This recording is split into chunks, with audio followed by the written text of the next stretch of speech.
Hello, good morning students. In last video we discussed about the introduction of women health and the disease.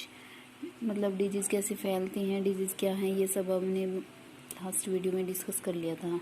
अब हम देखते हैं कि जो डिजीज़ कोज होती है वो पैथोजन कैसे कोज करता है।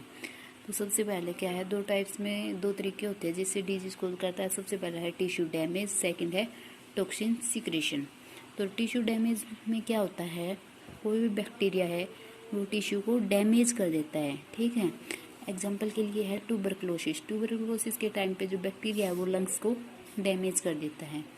उसके बाद में क्या है, एयर लाइसेंस होना स्टार्ट हो जाता है और हीमोरेज की कंडीशन हो जाती है। जो बैक्टीरिया है वो क्या होता है, मैगलेन बैक्टीरिया है, वो हमारी ब्रेन की जो प्रोटेक्टिव कवरिंग है उसके ऊपर अटैक कर देता है। नेक्स्ट रेबीज का वायरस है, वो हमारे ब्रेन के टिश्यू को डैमेज करता है। और पोलियो है वे हमारे स्पाइनल कोड में नर्व सेल होती हैं उसको डैमेज करना स्टार्ट करते हैं, मोटर नर्व सेल उसको। नेक्स्ट है टॉक्सिन सिक्रेशन में क्या होगा, जो माइक्रो ऑर्गेनिजम्स है वो पावरफुल पॉइजन सिक्रेट करते हैं जिसे हम क्या कहेंगे, टॉक्सिन कहेंगे। जिससे क्या होता है, दो टाइप्स के टॉक्सिन होता है, एक्सोटॉक्सिन और एंडोटॉक्सिन। एक्सोटॉक्सिन वो होते हैं जिसके अंदर टॉक्सिन की रिलीजिंग स्टार्ट हो जाती है और टॉक्सिन प्रोड्यूस स्टार्ट होना स्टार्ट हो जाता है। और इसमें डिजीज क्या होता है, जो एक्सोटॉक्सिन होता है इसके अंदर टेटनस, स्केलेटल फीवर, डिप्थीरिया और ब्लोटोजियम मीन्स फूड पॉइजनिंग स्टार्ट होती है। एक्सोटॉक्सिन इंक्लूड होता है इसके अंदर। एंडोटॉक्सिन के अंदर क्या होता है, जो बैक्टीरियल सेल्स होती हैं वो रिटेन कर लेती है और ये सेल्स समटाइम क्या हो जाती है, डाई हो जाती है और अपने आप को डिसइंटीग्रेट कर देती है। डिसइंटीग्रेशन के कारण क्या हो जाता है, एक्सोटॉक्सिन रिलीज होता है। इसमें एक्सोटॉक्सिन में डिजीज है टाइफाइड फीवर, क्लोरा, बल्बोनिंग, प्लेक्यू, डिस्नेरी, ये सब हो जाती है। उसके बाद है कोर्स ऑफ डिजीज का कोर्स मतलब इसका टाइम कितना होता है। तो भाई हर एक बैक्टीरिया वायरस मतलब हर एक पैथोजन का टाइम अलग अलग होता है, तो डिजीज का भी टाइम अलग अलग ही होगा। जो पैथोजन्स होते हैं वो एक पर्सन को इन्फेक्ट करते हैं तो एक नॉर्मल कोर्स हो जाता है डिजीज़ का। जिस सबसे पहले क्या है, माइक्रोब्स अपने आप को मल्टीप्लाई करना स्टार्ट करके एक टॉक्सिन इनफ टॉक्सिन प्रोड्यूस कर देता है जिससे डिजीज़ के सिम्टम दिखने स्टार्ट हो जाते हैं। और इसमें क्या जो इंटरवल होता है किसका, इन्फेक्शन का, और जब डिजीज़ का पीरियड्स हो रहे स्टार्ट हो जाती है उनके दोनों के बीच का जो टाइम होता है उसे हम क्या कहेंगे, इंक्यूबेशन पीरियड कहेंगे। ये इंक्यूबेशन पीरियड कॉमन कोल्ड के लिए 24 आवर्स का होता है और रेबीज के वायरस के लिए कुछ मंथ तक का होता है। इसमें क्या होता है, ये अंदर बॉडी के अंदर मल्टीप्लिकेशन स्टार्ट कर देते हैं और टॉक्सिन रिलीज स्टार्ट हो जाता है, जिससे डिजीज क्या हो जाती है और भी ज़्यादा सेवरर हो जाती है, कंडीशन डिफ़िकल्ट हो जाती है। जो बॉडी डिफेंस होता है वो एक्टिव स्टार्ट हो जाता है और डिजीज क्या हो जाती है, एक या दो कोर्स करने स्टार्ट कर देती हैं। जो माइक्रोब्स होती है वो ओवरकम कर देते हैं बॉडी के डिफेंस को और विक्टिम की क्या हो जाती है, डेथ भी हो जाती है इस कंडीशन में। और बॉडी अपने आप को ओवर पावर कर देती है। इन्वर्टर्स बहुत ज़्यादा होने के कारण पेशेंट समटाइम अपने आप को क्या कर देता है, रिकवर कर लेता है धीरे धीरे।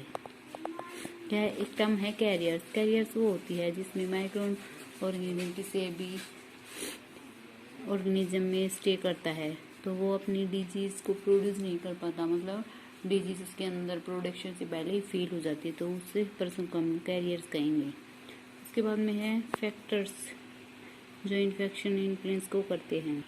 नंबर ऑफ फैक्टर्स होते हैं जो इन्फेक्शन कोज करते हैं,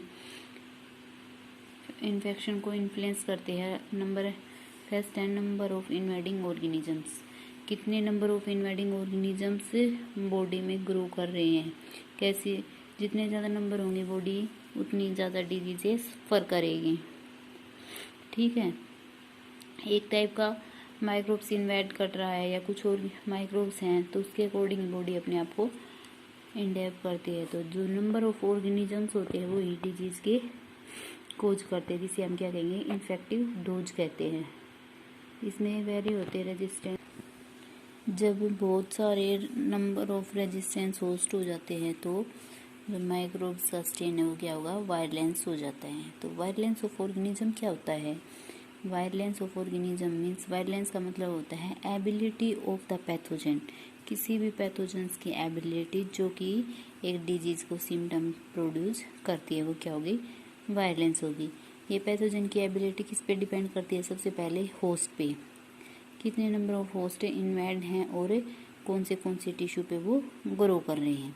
उसके बाद में मतलब बॉडी के अंदर कितना टॉक्सिन प्रोड्यूस हुआ और कितनी सेल्स के डोज की कितनी सेल डिस्ट्रॉय, ये सब वायलेंस ऑफ ऑर्गेनिज्म के अंदर ही इंक्लूड होगा। ठीक है, आगे क्या है, जो स्ट्रॉन्गली हेल्थी जर्म्स होते हैं वो ज़्यादा डिजीज कोज करेंगे as like weak germs species के। एग्जाम्पल के लिए देखते हैं, वायरस स्ट्रेन है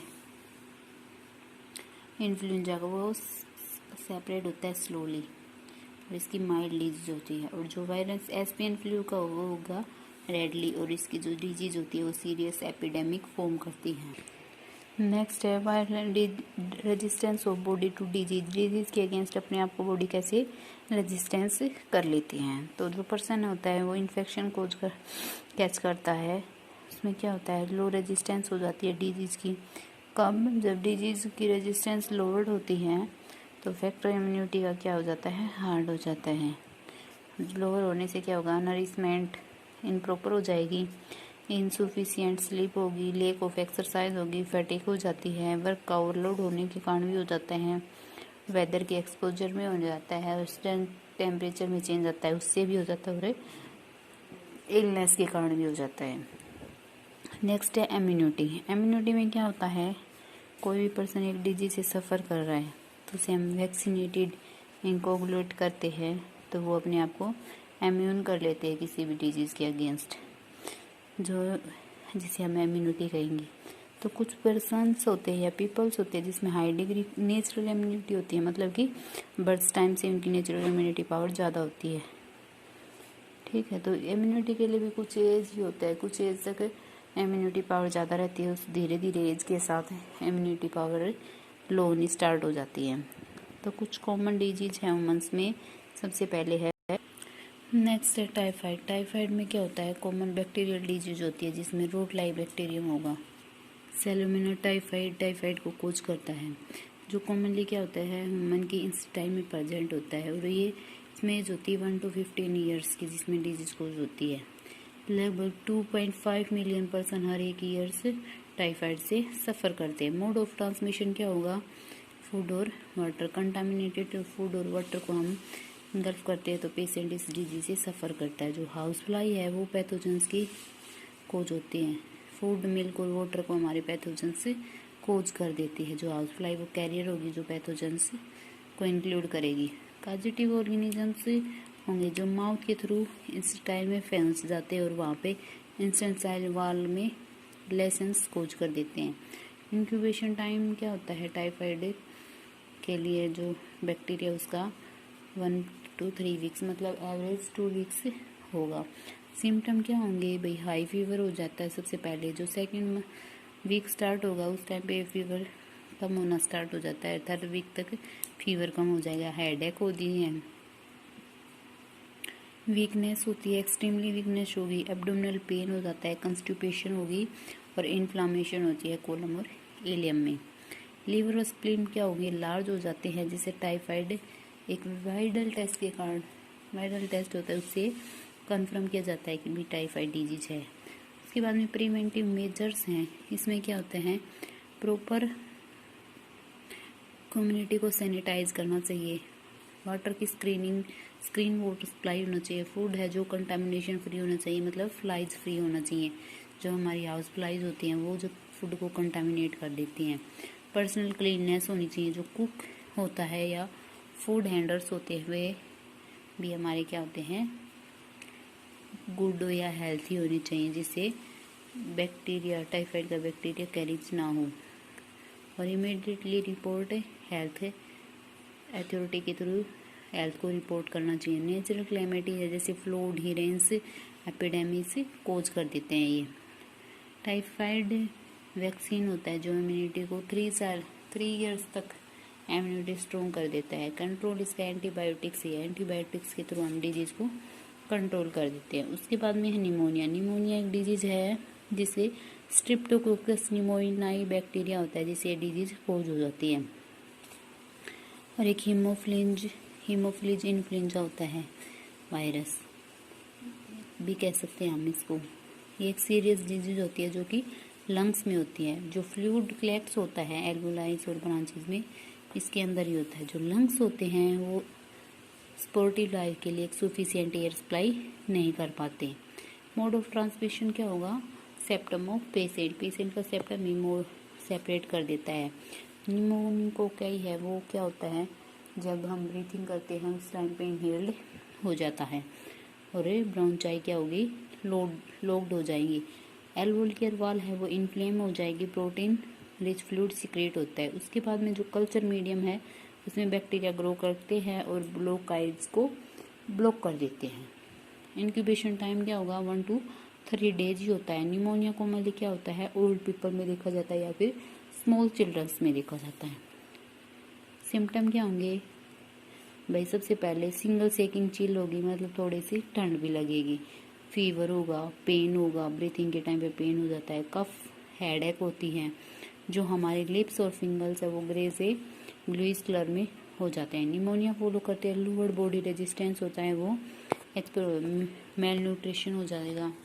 एल्कोहल, ड्रग्स, इंटॉक्सिकेशन के कारण, इन्फेक्शन के कारण, और ये सब इन्फ्लुएंजा डिजीज होते हैं। और सेप्टम इसका ब्लडी या रशी हो जाता है। नेक्स्ट है फिर कॉमन कोल्ड। कॉमन कोल्ड में क्या हो जाता है?